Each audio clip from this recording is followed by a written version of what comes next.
The property here at Charolais is basically used to produce the F1 females, which are the main group of cows that we have on the 365 hectare property at Charolais, and that's where the MSA yearlings are produced.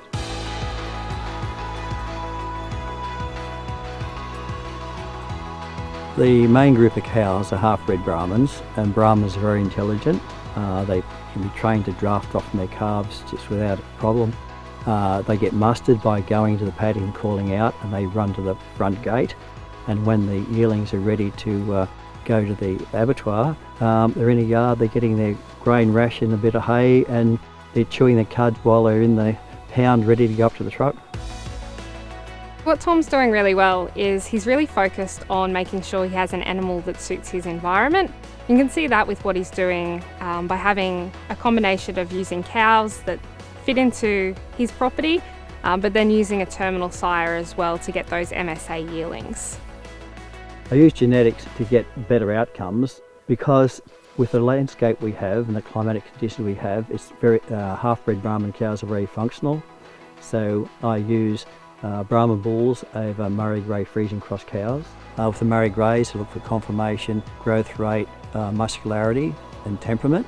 And with the Brahmans, I suppose it's a similar, but I'm also looking for the female characteristics, a very fertile, short calving duration and good milk supply.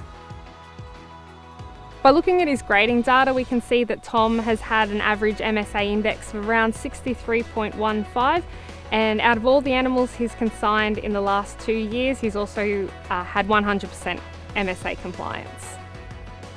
Well, with the MSA feedback, I get an outcome that has numbers, and it is very difficult to change an operation if you don't have numbers. If you can't measure it, you can't change it. So it actually has tightened up my breeding, feeding and management systems.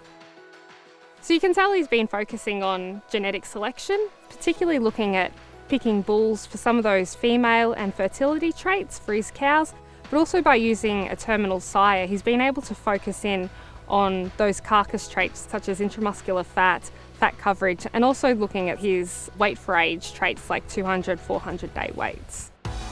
Well, the future is concentrating on the females because the females have a very big impact in terms of their fertility and the growth rate that results from them.